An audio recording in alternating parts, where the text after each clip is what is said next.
What's going on YouTube? Blue Collar Success here, and I just wanted to share on how I got into the Pipefitters Union, my story, the exact steps that I took. Now, I'm 28 years old right now, and I started in the Pipefitters Union when I was 20. So just it was different times back then. Obviously, not too different, but a little different. Just because I feel like it's a lot easier to get in maybe now. I don't know for sure, but I know there is a lot of labor shortages with all the boomers retiring, and the company I work for now has like 4 or 5 open positions that they're just looking to fill for in-house pipe fitters, steam fitters. So it's crazy, but so what I did was my local area, so Chicago Pipefitters Union, okay, local 597. And if you guys are interested, I will call them and I will record me calling them, and I will show exactly the steps I took in order to get introduction interview. So I basically had to do this aptitude testing, and once you do the aptitude testing, you can then apply to get an interview at the local hall. And for that interview, I know I had a buddy, one of my dad's buddies actually, who was a steam fitter, and he said wear a suit. And I'm like, wear a suit?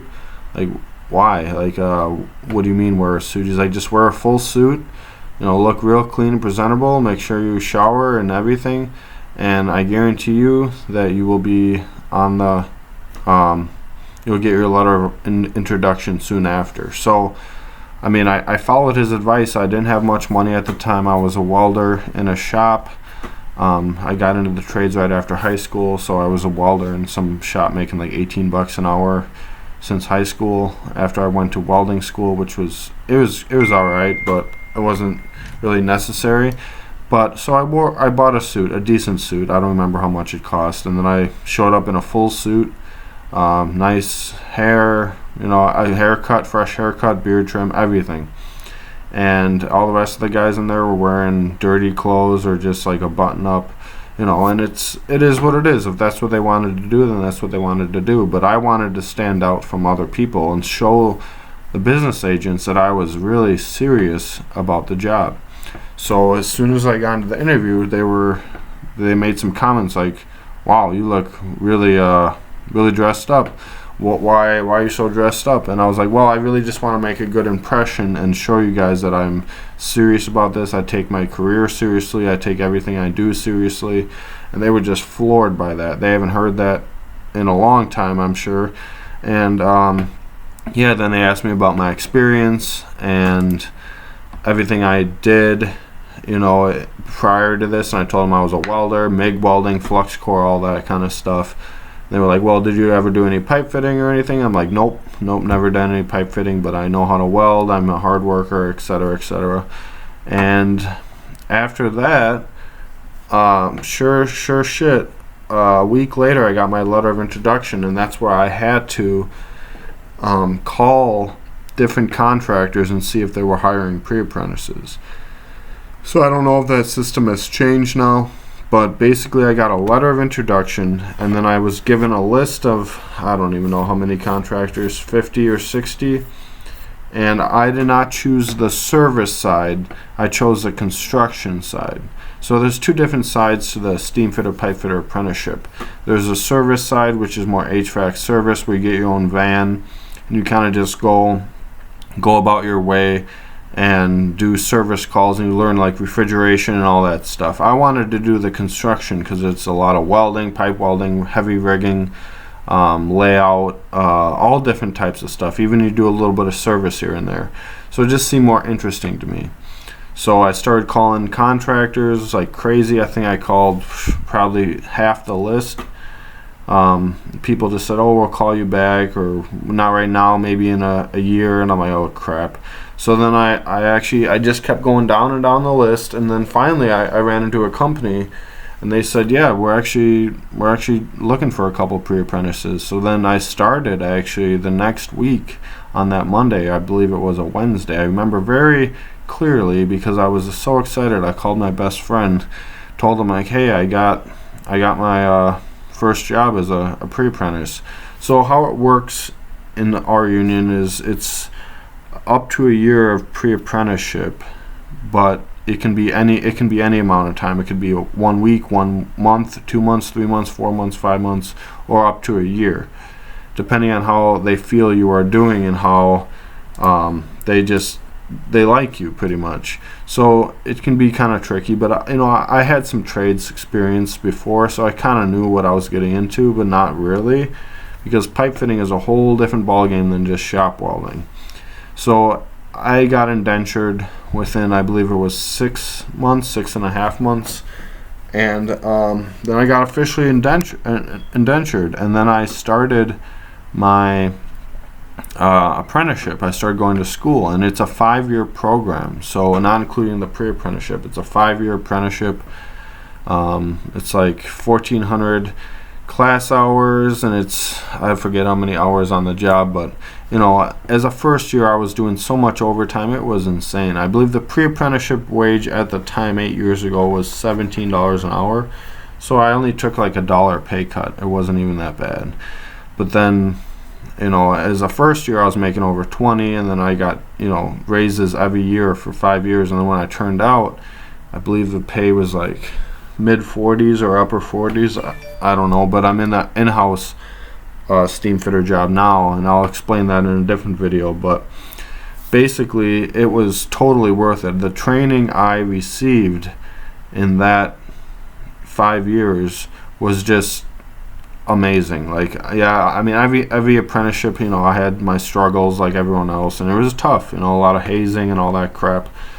But the amount of knowledge I gained from not only the classroom hours, but the on the job training was just so awesome. No one can ever take that away from me, and I carry it everywhere I go. So yeah, it's probably different now, but like if you go to the pipe fitters, this is just an example. You can type in pipe fitters, steam fitters, local union near you on Google. This is just an example of Chicago, whereabouts I'm located. So then it says anyone interested in the apprenticeship must attend application days. So then every union is going to be a little different, but I would start with their website. They usually have a bunch of tabs on the top where you can click. You want to click apprenticeship, obviously, and then that's how I went about it back 8 years ago, but it could be a little different now. So if you guys are interested, I will post a video and I will show how it has changed and how to do it by speaking to them on the phone while I'm recording. So so let's see, it's a little different now, it looks like. So online reservation application date, $20 non-refundable application fee. This is a little different than when I applied, but yeah, so yep, they still have the third-party aptitude testing. Yeah, they do drug testing, so that's important, because it's just important to know that they will do drug testing. So if you have any weed or whatever, like, you should start working on quitting that at least a couple months, depending on how heavily you use it, a couple months before you even think about applying, because they could do a drug test and say the application process goes super smoothly, and then they're like, okay, take a drug test, and you fail it. Oh, that'd be bad. So don't do that. So I would just wait maybe 90 days, just study up, plan, get all your ducks in a row, and then start the process. But that's very important, because once you get flagged as not having, not passing a drug test, that's bad. So, but yeah, so it's it's pretty fascinating. It's the whole trade of steam fitting, pipe fitting. I wanted to do plumbing originally, but you know what? I didn't end up doing that. I'm glad I chose being a steam fitter just because where I live, there's a lot of steam systems and boilers, and I just really enjoy it.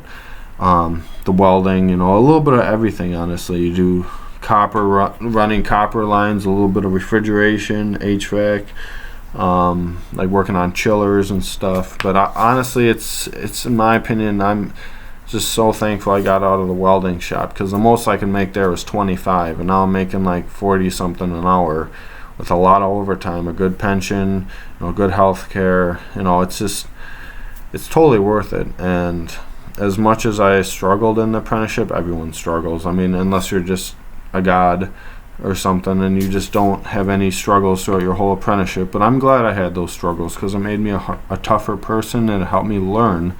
There's no way you're going to learn unless you fail a couple times. Just don't make the same mistake over and over and over again.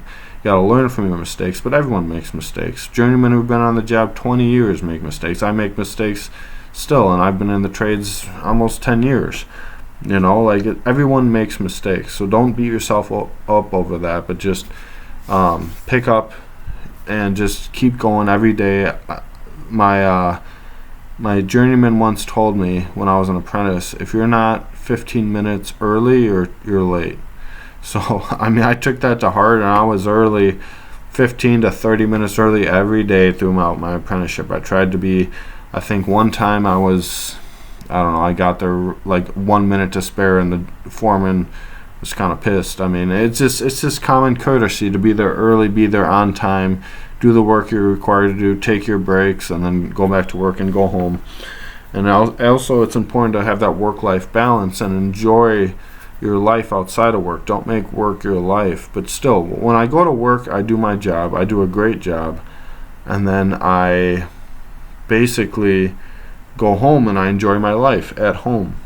So, it's important to separate that, but it's also important just to be a hard worker and practice your skills. And during the apprenticeship, it's going to be a little more difficult because you have school, night school, day school, all that stuff. But it's important to just put all your effort into learning all you can, because you want to become the most valuable and most knowledgeable person you can possibly be. And then if there's any new technology or equipment coming out, you want to be the best of the best to learn how to do that kind of stuff. So for the aptitude test, this is basically what it's scored on. Sorry if I'm kind of jumping all around here, but I'm just trying to give an overview of basically how I got in and what the Chicago 597 local says you have to do. And like I said, all union locals are going to be a little different, but they're all under the UA, United Association. So whether you're in Detroit, Chicago, LA, New York, it should be kind of similar. But just whatever area you're in, check your local and give them a call. Don't be afraid to call them and see what they require of apprenticeships. And if you don't want to do pipe fitting, do the same with electrical, do the same with plumbing, do the same with carpenters. Anything that you can do to just make contact with someone is huge, because it shows initiative. And a lot of, I'm a millennial, a lot of people in my generation, I'm not saying all of them, but a lot of them, don't want to call because it's uncomfortable, or they don't want to put themselves out there because it's uncomfortable. And I just screw it, just do it anyway. What's the worst that can happen? So yeah. So this is pretty important. If you don't make the test score, you may apply the following quarter, so that you might have to wait a while. And looks like 2 drug tests. I actually misread that. So you have a urine test and a hair follicle test, which, if I'm correct, a hair follicle test can go back like 6 months. A urine test, yeah, that's fine. That's only like, I believe, a month or 2. But a hair follicle test, if you use marijuana on a daily basis, you have to quit for like 6 months, or any other drug. It's just, you do not want to fail that test if you get this far and then it's all for nothing. But yeah, so I will do more videos on this in the future, but I really think that it's a very good trade to get into. It will be, as long as civilization is still functioning, it will be a very worthwhile trade, and no one can take your knowledge away from you. Yes, you know, my teacher at apprenticeship school always told me we don't get paid for what we do, but we get paid for what we know. You know, it's all about the knowledge. And yes, you know, being a good welder is a huge part of it, but you don't have to be a good welder in order to be a pipe fitter. Yes, it's a big help and you will make more money, but you don't have to. You can be a foreman, you can be a general foreman, you can work your way up to superintendent. Maybe you can be a project manager later down the line, or you can work on refrigeration, the service end, you know, soldering, brazing, all that stuff. You know, it's so enjoyable. And there are downsides to it, but I will go over that in a different video. So thank you for watching, and have a great day. If you have any questions, leave them in the comments.